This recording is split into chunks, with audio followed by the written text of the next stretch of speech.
All right, now I'd like to welcome to the show Eric Boehm, reporter at Reason Magazine and host of the podcast Why We Can't Have Nice Things. Welcome to Free the Economy, Eric. Hey, glad to be here, Richard. Long time listener, first time caller. Really happy Oh, to. thank goodness. And which is surprising because this is not a call-in show. Okay, so yeah, there's a Simpsons callback there. To begin with, can you give our listeners a little background just on your career? I ask everyone to do this. How you got where you are today to the dizzying pinnacle of reporting for Reason Magazine. Yeah, sure. You joke, but I mean, honestly, like I think when I got out of college, this was probably about the pinnacle of my career aspirations. Like I've been a huge fan of Reason for as long as I can remember. From basically the like George W. Bush years when I first sort of got into politics and realized that I wasn't really a Republican or a Democrat and had disagreements on both, with both sides and was looking for another thing. Yeah, the quick thumbnail sketch of my career is that I went to Fairfield University, graduated there, go Stags. In 2009, I worked very briefly for a summer at the Rochester Democrat and Chronicle doing business reporting, which was actually quite instructive, even though it was just like an internship. It was the first time I'd done work on a business desk, that sort of writing. I'd done some, local news reporting before, local politics reporting, some stuff for my college paper, whatever. But that was really cool to kind of get to, think about the economy in a different way and from a different perspective, I think, from the way that a lot of journalists approach things. And went from there, had then kicked around a couple other little small internships and other jobs, ended up launching a online state politics site called the Pennsylvania Independent to help cover Harrisburg, Pennsylvania. For a few years, worked there in the state capitol, interviewing lawmakers, interviewing actually, like among other people, Josh Shapiro, who at the time was just kind of a low-level state representative in Pennsylvania and was a Democrat who would like give us, a news organization that he didn't need to respect or know anything about. He would give us some of his time once in a while, so that was always cool. I've fond memories of that, and worked my way up there. Worked to a different nonprofit for a few years, and then I've been at Reason since 2016, covering wide variety of things. I write about economic issues generally, as you well know, but I also cover things like trade policy, election policy. Obviously, I've been doing this podcast now for 2 years. It's about supply side restrictions and why the government gets in the way of the free market just delivering the stuff that we want. All right. Do you have people coming to you as the swing state like whisperer now, wanting to like what's the secret background in Pennsylvania? Yeah, maybe. It's actually funny. At Reason, we have a number of people on staff with Pennsylvania backgrounds. Our assistant managing editor and managing editor of the video team here, Natalie, is grew up in the same county that I did, in Montgomery County in southeastern Pennsylvania. We've got a couple other people on staff in different positions from Pennsylvania. We've also got like Ohio kind of overly represented and Florida overly represented. So I don't know what that says about, it's probably just a weird statistical anomaly, but it might say something about where libertarians come from, or like where at least libertarians who are like inspired to work their way up to get to this point in their careers come from. It's, people that are just bombarded by politics all day long, as those of us in swing states are. Yeah, so it's interesting. I don't live in Pennsylvania anymore, but I still have, friends and family back there. I go back to visit once in a while. During the Olympics, I was really surprised because I live in Virginia and I'm a big fan of the Olympics. So I was watching it, pretty much every night, or at least, bits and pieces here and there. And then I went to visit my parents that middle weekend of the Olympics. And so we had it on one night, and every single ad was a campaign ad. It was Trump, Harris, back to back to back. And that wasn't the case in Virginia. But as soon as you're in Pennsylvania, it's like that. And that's, that was late July or early August. So it's yeah, it's pretty nuts, I think, living in a swing state. I think those of us that don't live in swing states honestly cannot appreciate how completely insane it must be in those places. Yeah, and actually, listeners, if you want to hear some more background of where Reason Magazine people come from, you can go back to How the World Works with my colleague Kevin Williamson, our other podcast, when he did a great interview with Nick Gillespie, Yep. former editor-in-chief and all around editor-at-large guru. That was I a great like I interview. like noting other Pennsylvanians in politics and in culture too. And so Kevin Williamson, I think I'm not sure he would call himself a Pennsylvanian, but honorary Pennsylvanian because he lived and worked in Philadelphia for a while. So Mhm. we can claim him too. We can cover all the states. Yeah. So, so before we get to your great series, Why We Can't Have Nice Things, I'd be kind of fascinated to hear what you think has changed, if anything, since you started working in journalism, especially like political journalism. So covering, politics, economics, public policy stuff. because we hear a lot about how politics is more polarized or more negative than it used to be, and that national party politics have changed, and maybe it's the Trump effect or something else. Have you seen just in the way politics happens, the way it's covered, the way the sort of like rhetoric is out there? Have we have we seen a worsifying of politics, or is it just kind of like recycled the same talking points same over and over again? Yeah, I mean, it's definitely changed because I think when I first got into political reporting and politics, a decade ago, more than a decade ago now, I think there was a lot more truth to the libertarian line about the sort of classic libertarian line of like, well, both parties are the same, and you're just kind of picking between them. And I think now that's in some ways that's less obvious. Like I do think there's been a kind of a separation. The left is more left on a lot of things, and the right is, I don't know, kind of a scrambled mess where it's like kind of more right wing on some things, but also kind of weirdly left wing on some things too, and populist and is, kind of, so there's been a kind of a separation there.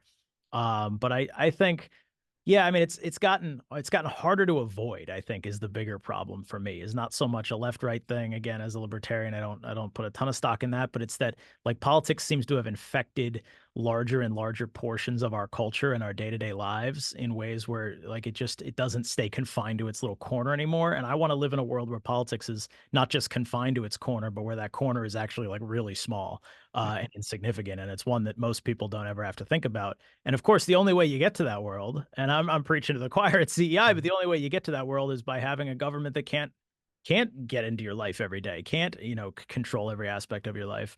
And so that's, there's sort of it's a multi-step process. I think we're a long way from where we need to be on that.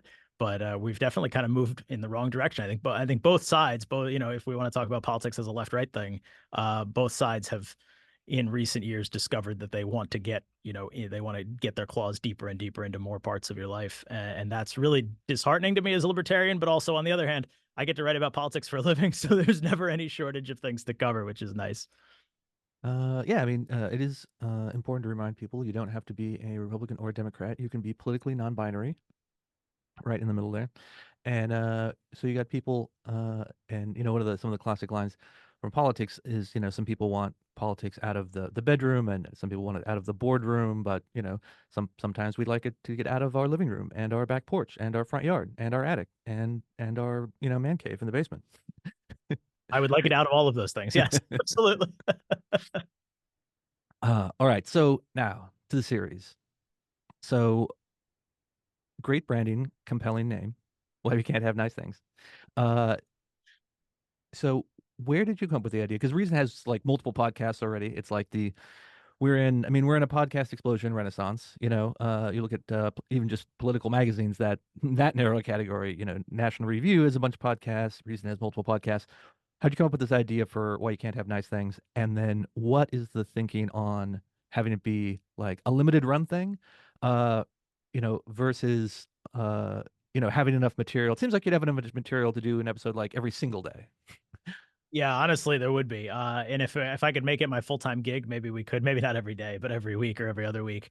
The thinking was that look, Reason has had a couple of pretty successful podcast products for a while. The Reason Roundtable, which is our weekly discussion of the editors and editors-in-chief, former editor-in-chief, people of the magazines, Nick Gillespie and Matt Welch and Catherine Mangu Ward, Peter Suderman, and a collection of guests here and there when needed. There's that. Obviously, Nick has his interview podcast as well. They've both been very successful for us, and they're both a weekly product.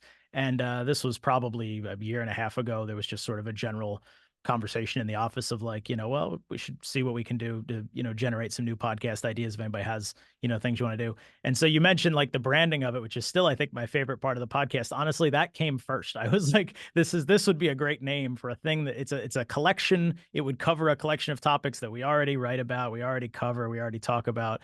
Why we can't have nice things. And it's sort of pithy and sarcastic in a way. And so we wanted to do something that was a little different from our other offerings. We wanted to do something that was a little bit more, yeah, not, a little more of a listening experience rather than having a conversation or a dialogue. The goal with this series is to kind of do a little more like narrative storytelling, something a little more along the lines of what you might find in a feature story in the magazine, or if you listen to like NPR feature stories or something like that, or well produced, podcast serials, things like that. And so it was our first attempt, really, our first stab at doing that. And at the time, I was covering a lot of trade policy issues. I had been doing that during the Trump administration, especially. And actually, at the time that we came with the idea of it, the baby formula shortage was happening. And so that was, boom. It was like, all right, well, let's do this. Let's do an episode about the baby formula shortage and about the ways in which, it was FDA regulations and it was tariffs and it was a whole bunch of government things. It's not all the Trump administration. A lot of this stuff actually predated the Trump administration, or predated the Biden administration, which then, also screwed it up when the crisis actually hit. And so, it was all right, let's do this. Let's see if we can make something of it. And we did. And internally, we just sort of shared this product for a little while. And we're like, all right, well, here's an idea for a thing we could do more of. And the powers that be told me, go do some more of these. So we did a whole first season about trade policy. People could check those out now. They've been out since last year. About, is the baby formula shortage. I think my favorite episode of that season was actually I got to learn about a thing called the Subaru Brat, which is this sort of hybrid pickup truck that existed back in the 80s. And One it of the finest vehicles of all time. incredible little vehicle, right? Ronald Reagan owned one on his ranch, believe it or not. But the little thing that, they couldn't import it into the US because the import taxes on pickup trucks are so stupendously and stupidly high in this country. We have this protectionist regime for pickup truck manufacturing, that Subaru just welded seats into the bed of the pickup truck and then sold it as a passenger vehicle. And like, I don't know, maybe some people did sit in the back of this thing. I guess it would actually be kind of fun to sit in the back of it. But just sort of learning that history, which I never knew anything about, was really cool. So we did a series of those episodes, and then we were thinking, all right, well, if we're going to do more of these, I don't know, trade policy is interesting, but what else could we do? Could we branch out into a different area? So this season we decided to do it about healthcare. And I think that's been very fertile ground. There may be even more stories to tell beyond what we're doing this 6 episode run. Well, that's fantastic. So I know we've definitely had some episodes here where we've had people come and talk about trade policy, tariffs, and that sort of thing. Scott Linscomb is a great one. Also for coining pithy phrases about trade. I have one of his T-shirts. I didn't wear it today, but I have one of his T-shirts. Yeah. Uh, and also tax policy. So, not too many episodes back, we had Scott Hodge, the now emeritus president of the Tax Foundation. He wrote a book called Taxocracy, and he has a whole chapter on the chicken tax, which goes right back to that example you were talking about why we have high tariffs on like light trucks pickups. Um, the, what kind of hits me with a lot of these is, like the baby formula shortage, the Jones Act, which is about shipping, and this like the chicken tax and the pickup trucks and all that stuff, is how easily a theoretically well-intentioned Yeah. policy goes like horribly awry, right? Now, a lot of my colleagues would say like, no, tariffs aren't well-intentioned at all. That's the hardcore principle argument is that none of these are well-intentioned because they want to like uh, wrangle your private economic decisions. But even if you said, but they are sympathetic, which is why they were enacted in the first place, right? There's a certain popular sympathy for them, so they're not obviously bad, even if we might say our detailed analysis renders them to be not good policies. Right. But even the most like sympathetic ones just go just amazingly haywire on day one. And there seems to be so little look back on these failed policies. Yeah, I think the chicken tax is like the best example of that. Again, I mean, I mentioned it just because I think that was the most fun episode we did in the first season. But that one, I think you could even argue was maybe somewhat, a positive thing at the beginning. It was enacted as part of our actual response to some tariffs that had been put in place by European countries against the United States back in the 1960s under President Johnson. And so it was an attempt to resolve that conflict. I mean, it was an escalation. It was a trade war. It was right. I mean, is that well intentioned or not? I don't know. But it was part of a series of like tit for tat tariffs in the late 60s. And the problem is, and the lesson there that we sort of tried to bring out of that episode, and I think carried through most of the first season, is that once you do go, once government policy is enacted, trade policy especially is enacted, it becomes really sticky. It becomes really difficult to sometimes get those laws off the books.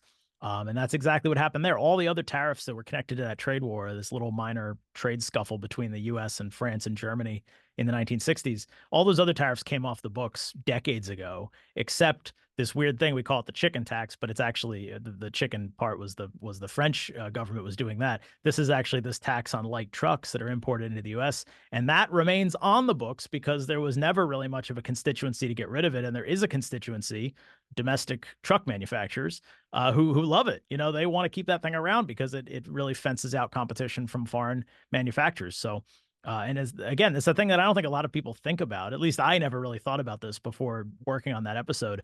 But if you just go out and walk around Washington D.C. or you go for a drive somewhere, anywhere, and you just look at the cars, you'll see Mazdas and Mitsubishis and Subarus, and you'll see BMW. You'll see all these cars, right? Sedans from other countries around the world, made by manufacturers in other countries. But you just don't see a lot of pickup trucks from anywhere else, right? Toyota has broken that barrier a little bit because they started doing more manufacturing here, but you really don't see anything besides like Ford, GM, Chevy pickup trucks.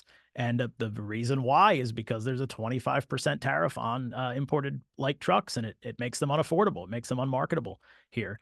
And so that's why you had, this funny little story with the Subaru Brat, which was a way to kind of work around that tariff, unsuccessfully, just sort of a weird little story from a car that was sold here only for a handful of years. But it's about that sort of the stickiness of bad policy, I think, is a theme on this show and something we try to talk about a lot, and the way in which the incentives of especially domestic companies when it comes to trade policy to kind of keep bad government rules in place. And then I think the other thing that we like to talk about on this show a lot that's also really important is it's the unseen part of the cost, right? It's the cars you don't see on the road. In the new season we talk about certificate of need laws, in which they restrict which health services some hospitals can offer. They restrict, the purchasing of new MRI machines, things like that. And you don't see the hospitals that aren't built. You don't see the MRI machines that don't exist. You don't see the services that are blocked because of this stuff. And so I think it becomes even harder to get people riled up and to make this into an issue that will eventually get fixed, because you just don't actually really feel the negative consequences, even though they're there. Yeah, getting people to see the unseen is that big challenge that we have. And the thing with the Subaru Brat, which even the name is funny. Apparently it's now Brat Summer. It was I, Charlie XCX I Brat should Summer, have but now done it's that. Yeah, I should have done that series this year but instead of but when it now was it's perfect brand. Super Brat Summer. So the idea with the Brat, and there's another example with um other kind of like delivery trucks, uh where it's sort of what we call tariff engineering, the idea that you design a product specifically to get around like an import export policy, which is dumb and wasteful, but sometimes it's it can be better than nothing if you're trying to sell across a tariff barrier. So like you said, the Subaru Brat was, so if you've ever seen like a Chevy El Camino or a Ford Ranchero, they're pretty similar type cars. But so it's like a coupe in the front and then a sort of small bed in the back. And then, like you said, they would put the seats in the back that no one really expected anyone to sit in, but they could claim, oh, well, it's a passenger vehicle, it's not a truck. So, and For the, then, for the tax purposes, at least, that's yeah. a passenger vehicle, whether you carry passengers or not. So you, so obviously that's all of that is wasted effort, right? If Subaru wanted to make the best possible cars, they could have spent whatever time and money they spent on the like fake seats bolted into the back of the Subaru Brat on something better that would have actually served customers if they actually wanted to. But instead, they spent their time getting around this like kind of weird tariff arbitrage kind of situation, which is another sort of one of those unseen things. Like, yeah, you could say, well, it's not putting these companies out of business, so it's a burden they can bear. Well, maybe, but they also could have done other better stuff with the same time and energy. So I would love to see, like Jim Petrakoukas of AEI talks about techno futurism and being upwing and being excited about possibilities in the future. And even though this is sort of like maybe a little bit a negative side in furtherance of being positive in the future, you could have, I feel like, a design competition, an art competition, where it's like, here's all the products that you would have had Yeah, if not for dumb government regulations, and it's like flying cars and I don't know, you know, Wegovy that you can just like dissolve under your tongue, or any a million different things that would have been made our lives more fun, more efficient, more less time wasting, all of that stuff. But instead, we could have hydrofoil ferries all around New England if not for the Jones Act. right. Yeah, I mean that's another the episode we did about the Jones Act is exactly about that. It's about the ways in which intercoastal transport in the United States is entirely car and truck based, and that's really not the case when you look around the rest of the world. You know, the Northeast, especially in the Northwest of the United States, are in some ways very similar to like the Mediterranean Sea or some places in Asia. Where you have lots of little port cities close together, you could move lots of goods by water. It'd make a lot of sense to do that. But those little, those ships, the small kind of freighter ships that you would need to make that happen, to make that intercoastal waterway a real competitor for the interstate highway system, those ships just literally do not exist here because it's not economical to build them here. It doesn't make so there's it's too expensive for anybody to do that. So lots of these ships exist in the world. They're built in Spain, they're built in Italy, they're built in the Netherlands, especially they're built in South Korea and Japan, but they're not built here. And you can't bring those ships here because of the Jones Act, because the Jones Act says that if you're going to operate a ship between two American ports, it has to be an American built ship and a bunch of other things, but primarily it has to be American built. And so we don't have that. We just do not have this sort of competitor system, and that puts obviously an extra burden on the interstate system. There's more trucks on the highway than there otherwise would be. So when you're sitting in traffic on I-95, I went to college in Fairfield. We covered this earlier, Fairfield University in Southern Connecticut. I am very familiar with the amount of traffic that exists on I-95 in that part of the country, especially, and over, the Tappan Zee Bridge and all around the New York area. There would be the potential to get a lot of that cargo off the roadway, and that would bear a lot of, there'd be a lot of benefits there. But we don't have it, and then of course there's also the benefits of just having more shipbuilding jobs, having more ships that would be built in this country if we didn't have the Jones Act. It's one of those great examples of like of a policy that was meant to protect an industry and has instead actually destroyed it. Well, I mean, that's the kind of amazing thing, because I think that that's a sort of an example you can use again, weighed against so many other, you know, current proposals we have now for greater tariff barriers. We've had some, shall we say, prominent political figures in this country suggesting dramatically increased tariffs in the future. And even when you went from the previous administration to this administration, right? You had the Trump administration had a bunch of tariff policy, and a lot of people said that's terrible, we should get rid of it. And then, the administration changed from Trump to Biden, from Republican to a Democrat, and most of those tariffs are still there, right? That the one thing you would think, if one party, the one party hates the other party so much that they'll want to like kneecap any of their policies. The one thing we were hoping for is that the Democrats would be mad enough at Trump and his people to like get rid of all of their tariff stuff. But it's the one thing they left. Yeah. It's kind of crazy, but Well, and then like this is a little bit off topic, but look at housing, right? I mean, this is a thing we're talking about maybe doing for a future season of this podcast is looking at housing costs or infrastructure, construction, those types of projects. And like we've got tariffs on steel and aluminum and lumber. And what do you need to build housing in this country, Richard? You need a lot of steel and aluminum and lumber. A lot of that goes into a house, but we've made all that harder to get and more expensive. So no wonder houses cost so much. and I think that it's also kind of an example of how some of these like tariff policies take on a lot life of their own, where again, the most sort of sympathetic possible version is, well, we don't want communist China having a stranglehold on whatever, critical minerals for, Yeah. rare earth minerals. Because after all, those might be very important in, defense contracting and, building, building weapons and things. Yeah. It's like, okay, well, you could certainly make an argument for that, because it's more about security than it is about economic efficiency anyway. But when you have like softwood lumber tariffs from Canada, right? Yeah. I mean, do we really need to strategically protect ourselves from low cost timber from Canada? Those sneaky Canadian lumber mills up there. I don't know. Yeah, no, I mean this is exactly right. But again, it's the it's the same phenomenon that we talked about with the chicken tax, where it's you've got a domestic industry, right? You've got domestic lumber industries that care a lot about that tariff. Like they are invested in making sure that tariff stays on the books, and you don't really have the same sort of groundswell on the other side. So you have that classic situation where you have like concentrated benefits and diffuse costs, and the person who is more invested in maintaining that policy is usually going to win. Not always the case, but usually is gonna win. And certainly right now, and you've got all the political winds blowing in that direction too. It's it's a great time to be a protectionist in Washington D.C.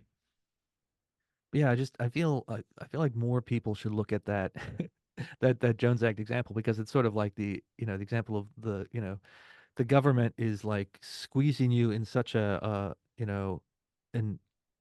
a tight hug that they've like squeezed all your breath out. Because I mean, I just saw more headlines about this the past week about what percentage of shipbuilding capacity, like global shipbuilding capacity, is located in the United States, and it's nothing. It's like 0.2% or something.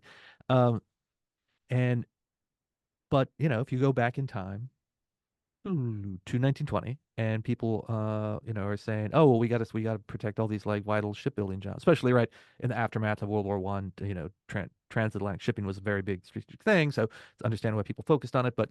Uh and so the but it's the same example as all of these, where someone will say, well, we need this tariff to protect these domestic jobs. And our argument is, well, actually, it's probably going to even threaten those jobs, right? Because it's imposing more costs, and it's going to make your industry less competitive and less efficient. And they're like, well, but we'll just make the rule that you don't have any choice, right? Which is what the Jones Act people said. Like, you don't have a choice. Uh, you have to use American ships, and you have to use American crews, and they have to be owned by majority owned by Americans. So it doesn't matter if the American ships aren't as cost effective, because we'll just say you have to use them. And but even in that, even in the most aggressive possible case of this tariff stuff, it still completely didn't work, right? It had the exact opposite effect, because it was so severe, the economy just developed around it, right? Because so instead of sending that short-term cargo on ships like they do in so many other places between cities, coastal cities, you just have a million transfer trucks instead. Right. And so unless this is a little bit like the Frederick Hayek road to serfdom theory, which is that, once you start controlling one part and then another part and then another part of the economy, in order to rein in all of the negative effects, you need to keep controlling more and more and more. Otherwise, the goal of your policy is going to fall apart, which is exactly what we saw. The Jones Act people, they went, one step, and they're like, oh, well, we can't just go one step, because then no one will buy American ships. They'll buy the cheaper ones. They're like, oh, so you can't buy the cheaper ones overseas. And then, oh, but you also have to have crews. Also, you have to be owned by Americans. And so they went just far enough that they managed to essentially completely destroy the cargo shipbuilding industry in America. Yet still, after all this time, there seems to be very little awareness of that. We built these numbers maybe a year out of date because this was a year ago that I worked on that season of the podcast. But it was, I think we had produced one ship. All American shipyards had built one ship in the previous year in 2022, and something like two ships the year before that. That's it. There's just no output there. Like that industry is, for all intents and purposes, hardly even exists anymore. But yeah, I mean, to your point, I think it's the Jones Act is worse than tariffs because of, there's ways, as we already talked about with the brat and with other sorts of tariff engineering, there's always ways to get around a tariff, or to maybe route your goods through another country first so they don't get hit by tariffs, things like that. Tariffs are bad. Something like the Jones Act is obviously worse. And then, one of the other episodes we did in that first season was just looking at tariffs on industries to protect industries that don't even exist here in the United States anymore, right? There's something like a 50% tariff on cheap sneakers, like something that's like a very low level shoe. Uh, we don't make cheap shoes in the United States anymore. There are still some companies that make sure, Red Wing boots and things like that. Like, and there's some high end design stuff that gets done in the United States. But there's no cheap sneakers manufactured in the United States of America anymore. And yet we have a 50% tariff on cheap sneakers. Like what are you protecting? What is that policy doing?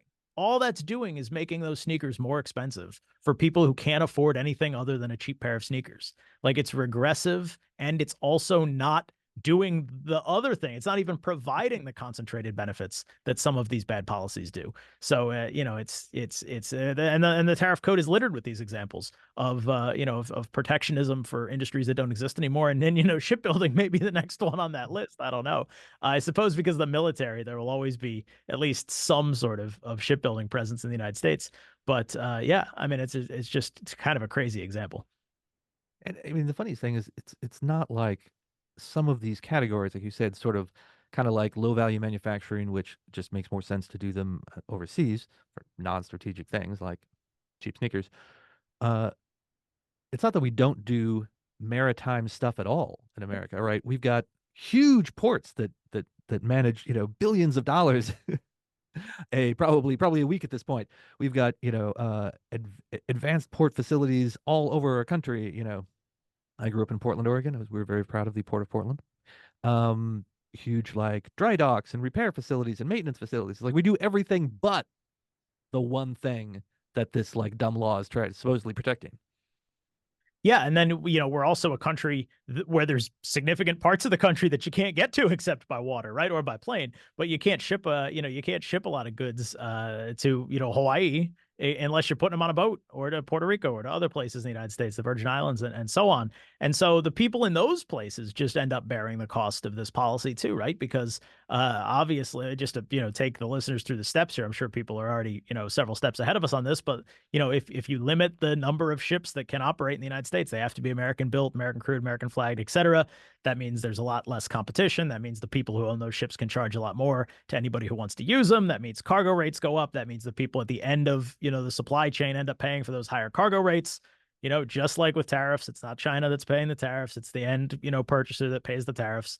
And it's the same thing here. It's the people in Puerto Rico or Hawaii or wherever, Alaska, that end up paying that cost. And that's a burden that we're just placing on other Americans. That's just a choice that our policymakers have made to say, yeah, we know you're Americans living in these places too, but also screw you. You're just going to pay higher prices for everything just because we think that's what you need to do. Yeah, think of your fellow Americans that live in American Samoa or the Commonwealth of the Northern Marianas Islands. Those Yeah. guys are important too. All right. So those were a lot of great topics for season one. All of this stuff. Pickup trucks, Jones Act, baby formula. So for season two, looking at healthcare, big important hot topic. Everyone knows they don't like our healthcare system, but everyone has diametrically conflicting suggestions for how to make it better. Yeah. One thing I thought was very interesting. So this first episode about like pharmaceutical drugs and drug costs, and scored the A-list Mark Cuban interview. Very nice. I hope there was a lot of Mavericks talk. But the thing I thought before we get into like exactly what he's doing, what I thought was interesting is that I was just thinking about this recently in different contexts, but there's a lot of examples of it about how many times that when you talk to someone who started a company, they have this entrepreneur story, which is I was really interested in this thing. I really wanted this to be good. I wanted it to be, I thought it was important, and I wanted the best possible version of this. And I went out and I couldn't find it, so I made it instead. Right. And maybe it's like I wanted the most comfortable sneaker, and then so I started the comfortable sneaker company. Or maybe it's I thought there should be more affordable pharmaceutical drugs, so I started a company to make that. But I just thought that, uh, you know, Cuban's origin story with this now his like I don't know second or third whichever empire that he's building now, uh, that that was so consistent with so many of other stories. Because I read all these like watch Business Insider, CNBC, whenever you've got one of these charismatic business founder type guys, he's always like, oh, I just thought someone had already made the perfect version of this, but then I couldn't find it, so I had to do it myself. Yeah, that's right. I mean, he tells us in the episode, and it was great to get to talk to Mark Cuban. And wonderful. We didn't talk about the Mavericks as much as I would have liked, honestly. I'm a big sports fan. I would have talked to him for a whole hour just about that. But then we wouldn't have had an interview for the podcast. It would have been bad. So, yeah. I mean, he told us that this is kind of the origin story for Cost Plus Drugs, which is his new project, and how it just sort of came out of a cold email. He says that he got from a doctor one day, and then he kind of spent a little bit of time, a couple of years, kind of digging into figuring out things about drug prices. Actually, the whole story kind of starts with Martin Shkreli. I don't want to give it all away here. People should go listen to it. But Martin Shkreli, kind of a famous, infamous character in this space. And yeah, so I mean, hearing that origin story was interesting. I'll tell you what the more interesting part of the conversation though was, that was kind of connected to that, is that I asked him at one point whether, if you could have started a company like this, Cost Plus Drugs, without having first been a successful billionaire. Like, could you have been what you were just saying, Richard? Could you have just been a guy off the street, an entrepreneur who had an idea, who saw that this thing didn't exist in the market and wanted to create it? And he said, point blank, he said, no, it's just too expensive. And I think that gets to one of the main problems with healthcare, honestly, is that like we've just kind of eliminated the ability for entrepreneurialism to be part of the system, right? We've eliminated markets, we've eliminated price signals, where we've tried to suppress them as much as possible through government policy. And the consequences of that are that it is now so expensive and so difficult for new entrants to get into the market that, again, it's kind of like it's kind of like what we were talking about a few minutes ago. You don't see the ideas that don't exist. You don't even know what things we might have had if we didn't have some of these policies in place that suppress markets and wipe out prices. And so there's, I think there's something interesting in that like it takes a Mark Cuban to do something like this with pharmaceutical drugs, because a guy off the street, just a sort of entrepreneurial American, wouldn't be able to accomplish it. Well, yeah, and you see this definitely in plenty of other highly regulated industries where it's not just that it's a high overhead industry, right? Scientific research is expensive, but it's the legal and regulatory risk Mhm. going into it that's also that's sort of, maybe that's kind of a seen in Nancy. It's like an unseen cost. It's sort of looming there, out there. So if you were going to say you're an investor and you were looking at startups, you're doing a sort of, venture capital type thing. You're like, should I give my money to project A or project B or project C? And so, project A is, the like perfectly comfortable sneaker company. And you're like, okay, well, they've got some good ideas. And then you're looking at this low cost drug company, and you're thinking, well, gosh, this is exciting. This could help a lot of people, but it could also get us tied up in court for the next decade, fighting the FDA and insurance companies and plaintiffs. And what if this goes wrong somehow? The worst thing that happens with the comfortable sneaker company is no one buys your sneakers, right? The worst Right. thing that happens here is you get $1 billion judgment against you by a sympathetic jury who decides that something bad happened to someone and you should have to pay for it. Or you just have the FDA clamps down on you and says like, no, you can't sell any drugs, and we're not required to tell you why. Um, so even with a a strong demand, right? There's always demand for pharmaceutical drugs, and even with an interest, lots of people are interested in new ways of providing healthcare.